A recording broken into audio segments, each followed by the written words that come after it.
ओम नमः सिद्धेभ्यः। झाडग्गिदड्ढकं मे निर्मलसुविशुद्धलब्धसद्भावे नम्यूणपरमसिद्धे सुतच्च सारं पवोच्छामि। बोलिए श्री खजराठ नैमिनाथ भगवान की जय। आचार्य श्री देवसेन स्वामी की जय।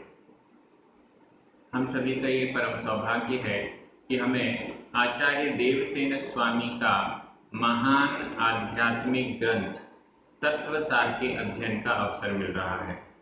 यह ग्रंथ निश्चित रूप से समय सार आदि आध्यात्मिक ग्रंथों का सार रूप से विवेचन करता है।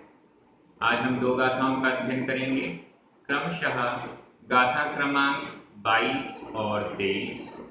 ये दोनों गाथाएं बेहद महत्वपूर्ण हैं।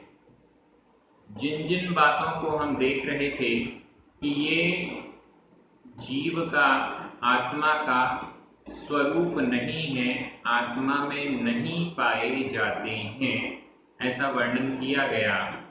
अब उनको ही किस नए की अपेक्षा से ये पाए जाते हैं, ऐसा भी वर्णन आ रहा है। इसको समझना बहुत आवश्यक है। और इसके बाद फिर आचार्य देवसेन स्वामी स्व पर भेद विज्ञान की ओर आगे बढ़ जाएंगे। चलिए प्रारंभ करते हैं। गाथा क्रमांक 22, उच्चारण। अथिति, अथिति, आधा त थ, आधा त पुरत, अथिति, पुणो, पुणो, भणिया, भणिया, नएण, नएण, नएण, व्यवहारिएण, व्यवहारिएण, ए सव्वे, सव्वे, नो कम्म, नो कम्म, कम्मणादि, कम्मणादि, नो कम्म, कम्मणादि। ये पूरा एक समासित पद है। पज्जाया, पज्जाया, विविह भेय गया, विविह भेय गया। अथितिपुणो भणिया, अथितिपुणो भणिया, नएण व्यवहारिएण ए सव्वे, नएण व्यवहारिएण ए सव्वे, नो कम्म कम्मणादि, नो कम्म कम्मणादि, पज्जाया विविह भेय गया, पज्जाया विविह भेय गया। बहुत अच्छी गाथा है। अभी तक जो वर्णन चल रहा था वो निर्विकल्प शुद्ध आत्मा का क्या स्वरूप है, निर्विकल्प स्वगत तत्व वाले मुनिराज कैसा ध्यान में शुद्ध आत्मा को लाते हैं, वह वर्णन चल रहा था। अब उसको ही आगे बढ़ाते हुए कहा जा रहा है कि ये सभी चीजें जो वहां पर मना की गई थी, वो सभी नएण व्यवहारिएण, व्यवहारिएण नएण, व्यवहारीय, व्यवहारिक, नएण नए के कारण, नए से, व्यवहार नए की अपेक्षा से, ए सव्वे, हम अर्थ पर पहुंच चुके हैं। व्यवहारिएण नएण, व्यवहारिएण व्यवहार, नएण नए से, व्यवहार नए की दृष्टि से, ए सव्वे, ए यानी ये सव्वे सभी, ये सभी जो गाथा क्रमांक 20 में बताए गए थे, ए सव्वे, ये सभी मार्गणा स्थान, गुण स्थान, जीव स्थान, कला संस्थान इत्यादि, ये सभी अथि, ति ऊपर लिखा है सबसे पहला शब्द अथि, अस्ति हैं। अथि, अथि शब्द प्राकृत में हैं, है, हो, हैं, हूँ, इन सब अर्थों में आ जाता है।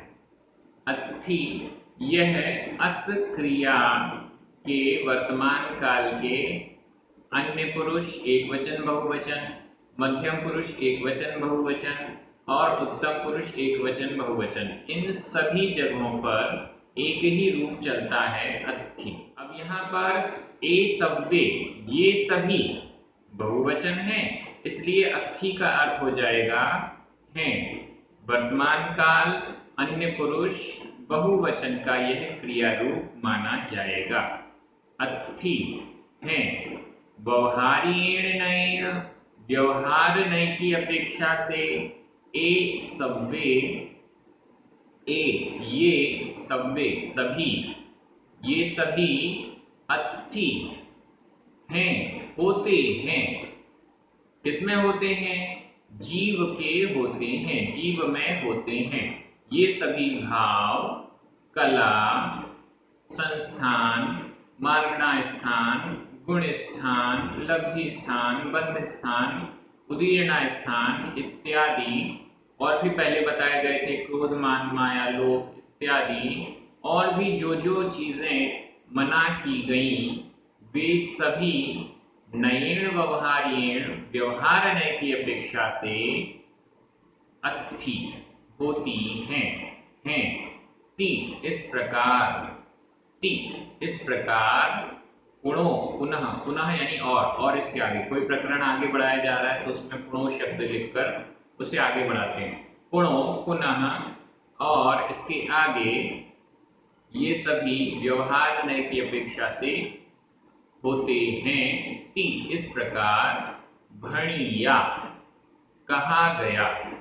भणिया शब्द कई बार आ चुका है, भण क्रिया है, ये भूतकालिक कृदंत का प्रयोग है, इसमें भण क्रिया और य प्रत्यय लगा हुआ है। भण कहना, भणिया कहा गया, ऐसा कहा गया, जिनेंद्र भगवान के द्वारा ऐसा कहा गया, ऐसे कहे गए। ये जो सभी व्यवहार नय की अपेक्षा से होते हैं, ऐसे ये सब कहे गए। यहाँ भणिया यह भी बहुवचन में, प्रथमा विभक्ति के बहुवचन में प्रयोग है। ए सब्बे यह भी प्रथमा विभक्ति के बहुवचन में है प्रयोग। नो कम्म कम्मणादि, यहाँ पर नो कम्म, नो कर्म, नो कम्म, नो कर्म, कम्मणादि, कम्मणादि का संधि विच्छेद कर लीजिए। कम्मण ण में छोटा अ, आदि बड़ा आ, छोटा आ और बड़ा आ मिलकर बड़ा आ हो गया, कम्मण आदि। नो कर्म, कर्म आदि, पज्जाया पर्याय। नो कर्म हो या कर्म हो, इन सभी की जो पज्जाया पर्याय हैं, विविध भेदया, विविध भेदगत, ए सब्बे का विशेषण है ये सभी। कौन से ये सभी?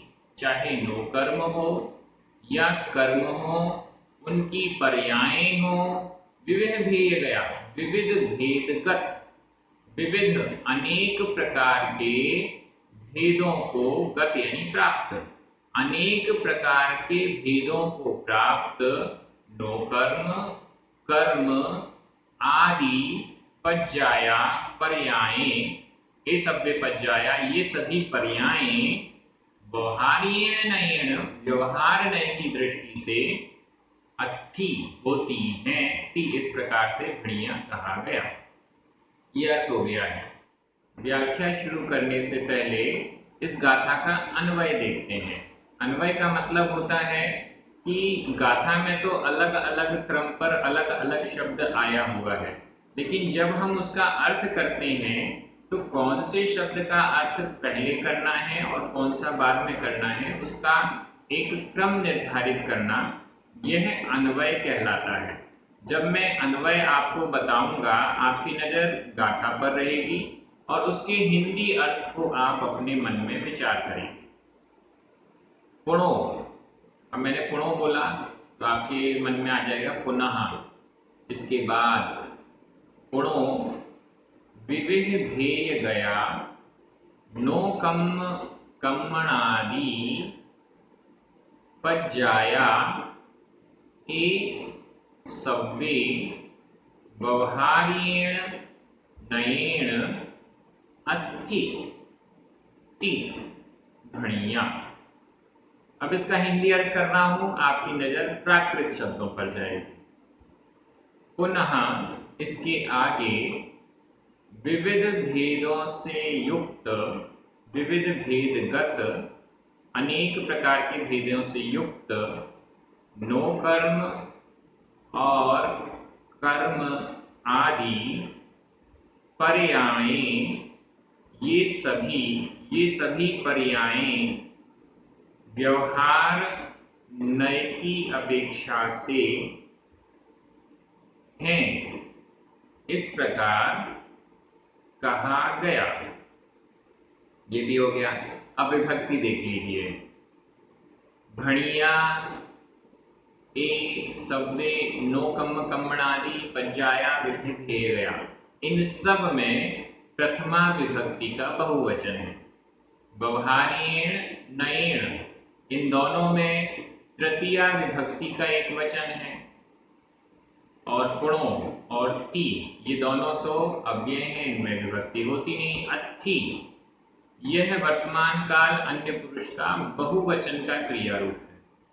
भणिया, यह भूतकालिक कृदंत का प्रयोग है। और गया, गय, यह भी भूतकालिक कृदंत का अनियमित प्रयोग है। विविध भेदों को प्राप्त या विविध भेदों को गया हुआ, गया हुआ मतलब प्राप्त, विविध भेदों को प्राप्त यानी विविध भेदों से युक्त। थोड़ी सी व्याख्या देखते हैं। नो कर्म क्या है, कर्म क्या है, पर्याय क्या होती हैं, और व्यवहार नय कौन सा, ये 4-5 चीजें इसकी व्याख्या देखेंगे, तब जाकर ये गाथा और क्लियर हो जाएगी। नो कर्म और कर्म, कर्म जो 8 कर्म आत्मा से बंधते हैं वे कहलाते हैं कर्म। 8 कर्म ज्ञानावरणादि कर्म, ये उद्गल हैं। कर्म वर्गणाएं औद्गलिक होती हैं, उद्गल हैं। हमारे राग द्वेष करने पर ये हमसे चिपक जाती हैं, बंध को प्राप्त हो जाती हैं। कर्म है ये कर्म 8 हो गए ज्ञानावरणादि। नो कर्म क्या है? नो कर्म वो कहलाता है जो इन कर्मों के बंध में सहायता कर रहा है, वो कहलाता है नो कर्म। जो कर्मों के बंध में या कर्मों के फल देने में इनकी सहायता कर रहा है वो कहलाते हैं नो कर्म। जैसे शरीर आदि, ये शरीर नो कर्म है। वस्त्र नो कर्म है। स्त्री पुत्र आदि जो भी बाह्य पदार्थ, जितने भी पदार्थ हमें दिखाई दे रहे हैं वो सारे के सारे नो कर्म हैं। ये कर्म के बंध, उदय, फल देने में इत्यादि इन सब में सहायक होते हैं। पर्याय क्या है? पर्याय का मतलब है अवस्था। किसी भी द्रव्य की कोई ना कोई अवस्था वर्तमान में चल ही रही है। ये संसारी जीव है, इसकी संसारी अवस्था मनुष्य पर्याय है। ये मनुष्य अवस्था है, इसको ही पर्याय कहा है। देव पर्याय, मनुष्य पर्याय, त्रियंश पर्याय, नारकीकी पर्याय, शुद्ध पर्याय, अशुद्ध पर्याय, शुद्ध अवस्था, अशुद्ध अवस्था। कर्मों की पर्याय, हर द्रव्य की पर्याय है। पुद्गल की पर्याय कर्म रूप से, और भी पुद्गल की पर्याय पेन, कॉपी, पेंसिल के रूप में, मोबाइल के रूप में, ये सब पर्याय। पर्याय का मतलब होता है अवस्थाएं। द्रव्यों की अलग अलग अवस्था होती रहती है। जब पंचास्तिकाय ग्रंथ पढ़ा था तो द्रव्य, गुण और पर्याय इन सब का बहुत अच्छा विवेचन हुआ है वहां पर उस ग्रंथ में। अगर आपने अभी तक पंचास्तिकाय ग्रंथ का स्वाध्याय नहीं किया है तो जरूर करें, वहां पर बहुत अच्छा वर्णन ये पर्याय का आपको मिल जाएगा। पर्याय मतलब अवस्था। अब एक शब्द यहाँ पर है व्यवहारनय।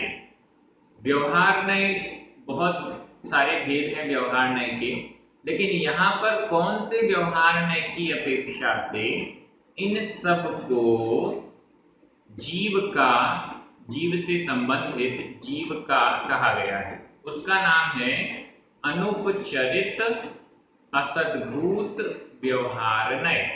स्क्रीन में लिखा हुआ है, ध्यान से देखिए। अनुपचरित असद्भूत व्यवहारनय। आज इसको समझ लेते हैं।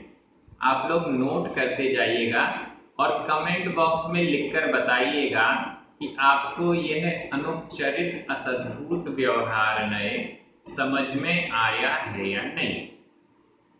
व्यवहारनय, जिसे हम कई बार बोलते हैं व्यवहारिक दृष्टि से, और निश्चय नय को हम पारमार्थिक दृष्टि से ऐसा कह देते हैं। व्यवहार शब्द ये हमें बता रहा है कि ये हमारी मजबूरी है, इसको मानना हमारी मजबूरी है। क्या है मजबूरी? जैसे ये टोपी मेरी है, ऐसी सफेद टोपियां बहुत सारी रखी हुई हैं, आपकी कौन सी है? ये टोपी मेरी है। अब यह व्यवहारनय से मजबूरी पूर्वक हमें बोलना पड़ रहा है। वास्तव में ये टोपी मेरी नहीं है, कपड़े से बनी हुई है या सफेद है या बहुत सारे अन्य भी गुण हो सकते हैं, लेकिन किसी दृष्टि से ये मेरी है, किसी दृष्टि से ये मकान मेरा है। 10 मकान है, आपका कौन सा है? ये मेरा मकान है। मुनि महाराज हैं, कमंडल आपका, महाराज जी आपका कमंडल कौन सा है? ये वाला, जिसमें 3 नंबर लिखा हुआ है, जिसमें 4 नंबर लिखा हुआ, वो वाला कमंडल मेरा है। वास्तव में निश्चय की दृष्टि से देखें, पारमार्थिक दृष्टि से देखें तो कमंडल किसी का नहीं, लकड़ी का है या जिस भी चीज का बना हुआ है उसका है। लेकिन फिर भी एक व्यवहारिक दृष्टिकोण होता है जिसके कारण हम कहते हैं कि यह मेरा है। उंगली, आपकी कितनी उंगलियां हैं? 5 और 5 10, हाथों में 10, पैरों में 10, ऐसी। तो ये सब व्यवहारनय की दृष्टि से, अलग अलग व्यवहारनय की दृष्टि से। अब ये जो भाव है नो कर्म और कर्म, ये किस दृष्टि से हैं? अनुपचरित असद्भूत व्यवहारनय की दृष्टि। अनुपचरित, अनुपचरित, अनुपचरित का उल्टा है उपचरित। अनुपचरित, उपचरित। उपचरित उपचार पूर्वक, उपचार पूर्वक जिसे हम मान रहे हैं वह होता है उपचरित, और अनुपचरित जिसमें हमें उपचार नहीं करना पड़ता वो कहलाता है अनुपचरित। इसका उदाहरण, बिल्ली को शेर कहना। समझिएगा, बिल्ली को शेर कहना। किसी ने पूछा, बालक ने पूछा, शेर कैसा होता है? जंगल में जाकर शेर दिखाएं यह तो संभव नहीं है, तो क्या किया जाता है? पास में कोई बिल्ली आई, देखो देखो ऐसा होता है शेर, ऐसा हम बोलते हैं कि नहीं? बिल्कुल बोलते हैं। ये कहलाता है उपचरित, ये कहलाता है उपचार। आरिकाओं को उपचार से महाव्रती कहते हैं। क्यों? आरिकाएं, महिलाएं महाव्रत को पूर्ण रूप से ग्रहण नहीं कर सकती, परिग्रह आदि का पूर्ण रूप से त्याग नहीं कर सकती, और भी कई समस्याएं हैं, इसलिए उपचार से महाव्रती कहते हैं। वास्तव में वो महाव्रती नहीं है, लेकिन वो अपनी पर्याय की सर्वोच्च दशा पर हैं, सर्वोच्च चारित्र को उन्होंने स्वीकार किया है, इसलिए महाव्रती कह दिया जाता है। ये कहलाता है उपचार। बिल्ली को शेर कहना, बिल्ली को शेर कहा गया है, चूहे को शेर नहीं कहा गया, ये भी दिमाग में रखिएगा। आरिकाओं को उपचार से महाव्रती कहा है, एलक छुल्लक या गृहस्थ को नहीं, छुल्लिकाओं को नहीं, महिलाएं जो घर में रहती हैं 2 प्रतिमाधारी उनको नहीं। तो ये उपचार है, वास्तविकता में नहीं है, लेकिन उपचार है। और जहां वास्तविकता होती है, मुनि को ही मुनि कह रहे हैं, मुनि है, महाव्रती है, उनको मुनि कहा जा रहा, महाव्रती कहा जा रहा, ये है अनुपचरित। उपचरित जहां पर वस्तु वैसी नहीं है फिर भी कह दी गई, वो कहलाता है उपचरित। और अनुपचरित वहां पर उपचार नहीं है, जैसा है सामने है वैसा ही है, ये कहलाएगा अनुपचरित। कर्म और नो कर्म मेरे हैं, इसमें कोई उपचार नहीं है, इसमें कोई अवास्तविकता नहीं है, इसमें कोई हम ये कह सकते हैं कि छोटे को बड़ा करके नहीं बताया गया है, जैसा है वैसा बताया गया। इस दृष्टि से ये कहलाएगा अनुपचरित। उपचरित को समझ गए, तो जहां पर उपचार नहीं है वहां अनुपचरित है। इसके बाद है असद्भूत।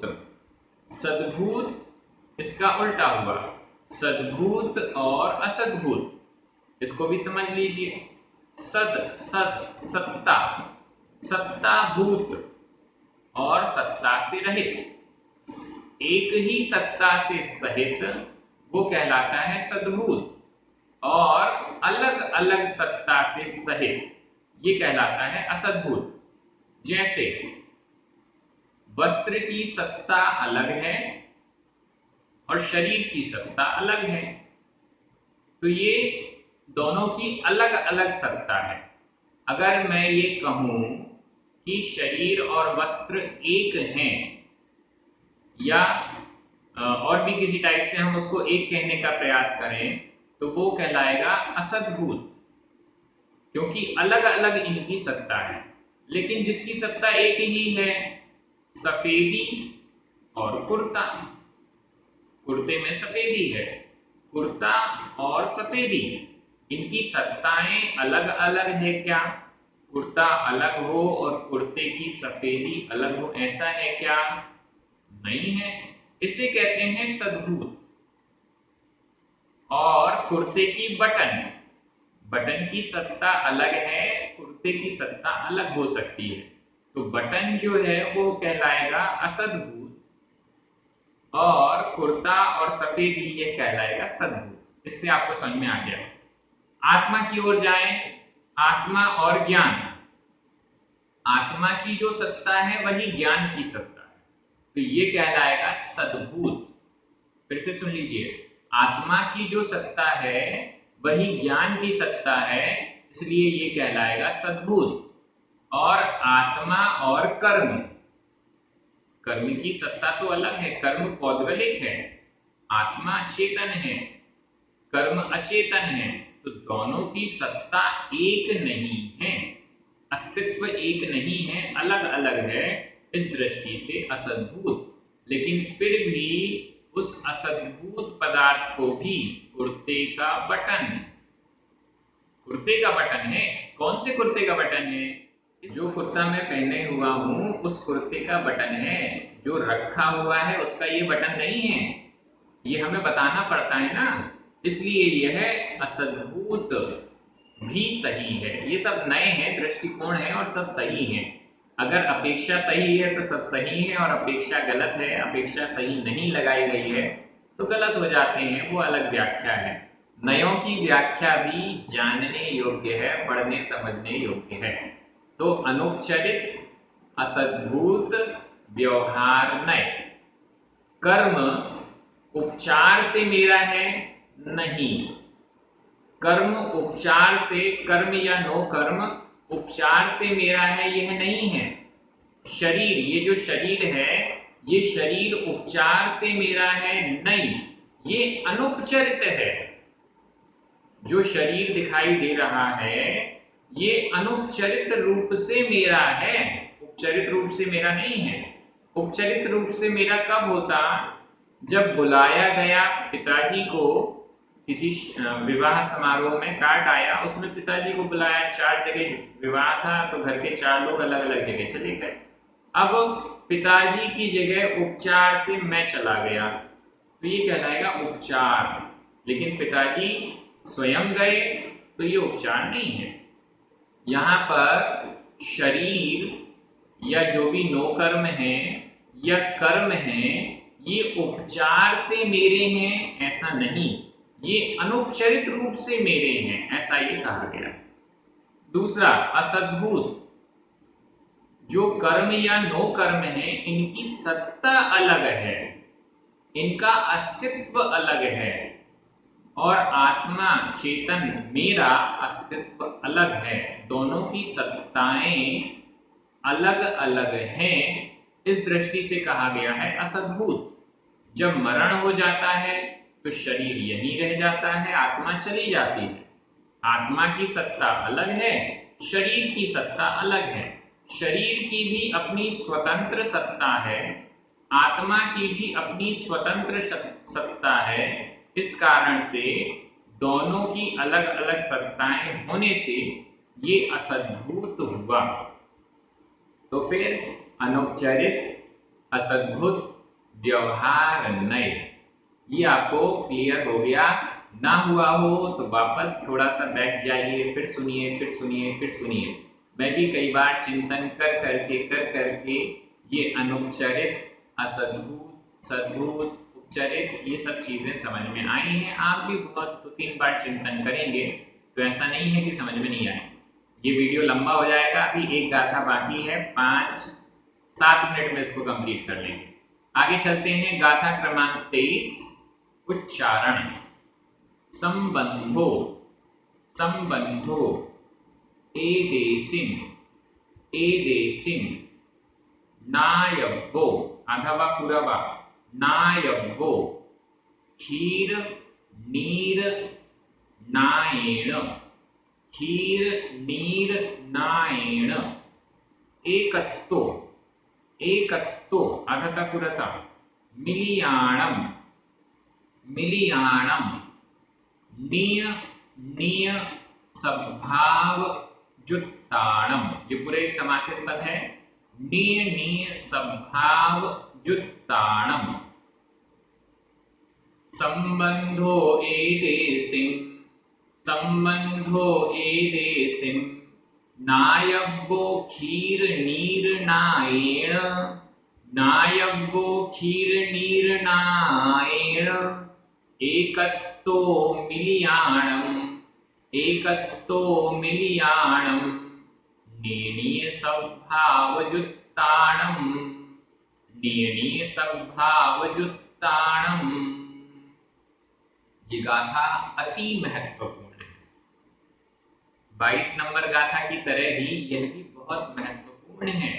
संबंधो एदेसिम, एदेसिम इनका, एदेसिम इनका, संबंधो संबंध, इनका संबंध, किनका संबंध, इनका संबंध, कर्म नो कर्म के साथ आत्मा का संबंध, इनका संबंध, एदेसिम इनका, इनका, संबंधो संबंध, इनका संबंध, कोई ना कोई संबंध तो है, तब तो मैं इस ही कुर्ते को मेरा कहता हूं।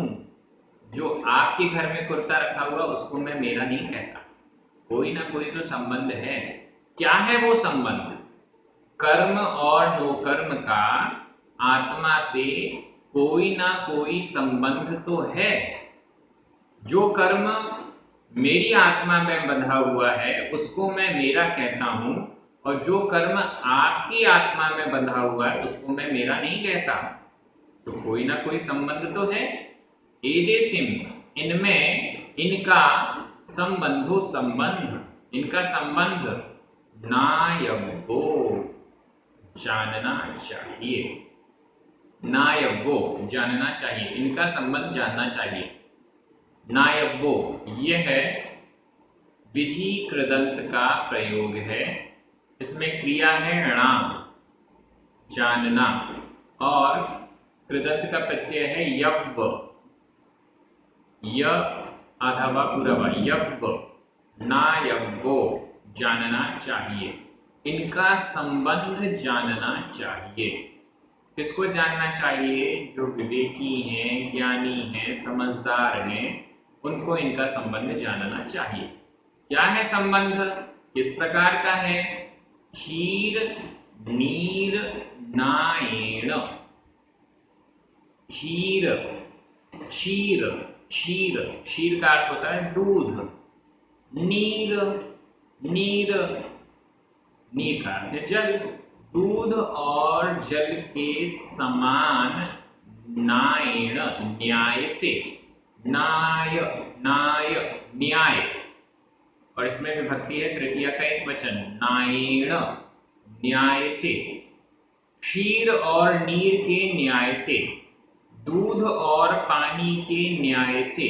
जैसे दूध और पानी का संबंध होता है वैसा ही कर्म का और आत्मा का संबंध है।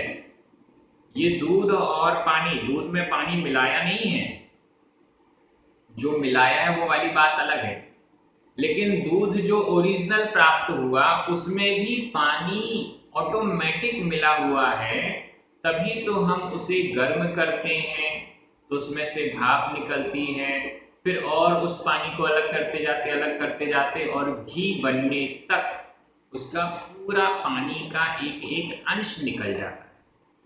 तो यह जो दूध है जो गाय या भैंस से प्राप्त हुआ है उसमें बिना पानी मिलाए भी अंदर पानी मिला हुआ है और उसको दूर करने की प्रोसेस की जाती है। वैसे ही कर्म और नो कर्म है। कर्म नो कर्म आत्मा से अनादिकाल से बंधे हुए हैं। अनादिकाल से इसका संबंध आत्मा के साथ है और उसको क्षीर और नीर के समान, क्षीर और नीर के न्याय से, मतलब जैसा क्षीर और नीर दूध और पानी का संबंध है उसी प्रकार से आत्मा और कर्म का संबंध जानना चाहिए। कैसे है ये, आगे चलते हैं। एकत्व है इनमें। एकत्व है, जहां पर दूध है वहीं पर पानी है। एकत्व है, जहां दूध है वहीं पानी है। दूध और पानी की सत्ता को हम हाथ से अलग कर दें, किसी पदार्थ से अलग कर दें नहीं, उसको तपाना ही पड़ेगा, तब जाकर वो दूध और पानी अलग होगा। हंस को दूध और पानी की सत्ता अलग अलग दिखाई देती है, उसे अलग अलग समझ में आती है और उसके पास ऐसा कोई यंत्र फिट होता है जो पानी छोड़ देता है, दूध पी लेता है। इसका मतलब दूध और पानी की अलग अलग सत्ता है, लेकिन ये मिले हुए एकत्व को प्राप्त हो गए, एक पने को प्राप्त हो गए। एकत्व शब्द से ही ये स्पष्ट है कि दो चीजें अलग अलग हैं और उसको जोड़कर एक बना दिया गया है, एकत्व बना है। हम दोनों एक ही तो हैं, हम दो एक ही तो हैं, दो हैं, दो व्यक्ति हैं, दो व्यवस्थाएं हैं, दो सत्ताएं हैं। उन दो सत्ताओं को एक रूप किया गया, मिलाया गया, तो उसका एकत्व शब्द उसमें कहा जाता है। एकत्व एक पना है, किनमें, मिलियाणम मिले हुओं में। मिलियाणम मिले हुओं में, कैसे मिले हुओं में, निय सद्भाव जुत्ताणम। निय निज निज, सद्भाव स्वभाव, जुत्ताणम युक्त, निज निज स्वभाव से युक्त इन आत्मा और कर्म में जो मिले हुए हैं, इन आत्मा और कर्म में एकत्व है, ऐसा नायक को जानना चाहिए। निज निज स्वभाव स्वभाव जुक्ताणम युक्त, अलग अलग स्वभाव है, दूध का स्वभाव अलग है, पानी का स्वभाव अलग है, आत्मा का स्वभाव अलग है, कर्म का स्वभाव अलग है, कर्म का स्वभाव अलग है। निज निज स्वभाव से युक्त इन मिले हुओं का, मिलियाणम मिले हुओं का एकत्व संबंध हो, एकत्व रूप संबंध नायक जानना चाहिए। अब अन्वय देखिए। क्षीर नीर नायेण निय सद्भाव जुत्ताणम मिलियाणम एदेसिम एकत्व संबंधो नायको। मैं हिंदी बोल रहा हूं, आपकी नजर प्राकृत शब्दों पर जाएगी। क्षीर और नीर के न्याय से निज निज स्वभाव से युक्त मिले हुए इनका एकत्व रूप संबंध जानना चाहिए। अब विभक्ति देखिए, संबंधो, नायको, एकत्तो, इन सब में प्रथमा विभक्ति का एक वचन है। एदेसिम, मिलियाणम, नीनी, सद्भावयुक्ताणम, इन सब में षष्ठी विभक्ति का बहुवचन है। खीर नीरनायेन, तृतीया विभक्ति का एक वचन है। नायको, यह विधि कृदंत का प्रयोग है। इस प्रकार से इस गाथा का अर्थ हो गया। समय ज्यादा हो गया इसलिए ज्यादा नहीं बोल रहा हूं। अगर आपको ये गाथा समझ में आ गई है तो बढ़िया, नहीं आई है तो रिपीट करके एक बार दो बार आप जरूर देखें। ये समझना बहुत जरूरी है। आगे और भी समझाने का प्रयास किया जाएगा, समझने का प्रयास किया जाएगा। आप सभी बहुत अच्छे से अध्ययन कर रहे हैं, सभी को बहुत बहुत धन्यवाद। पुण्यार्जकों को विशेष धन्यवाद। सभी को जय जिनेंद्र। जिनवाणी माता की जय।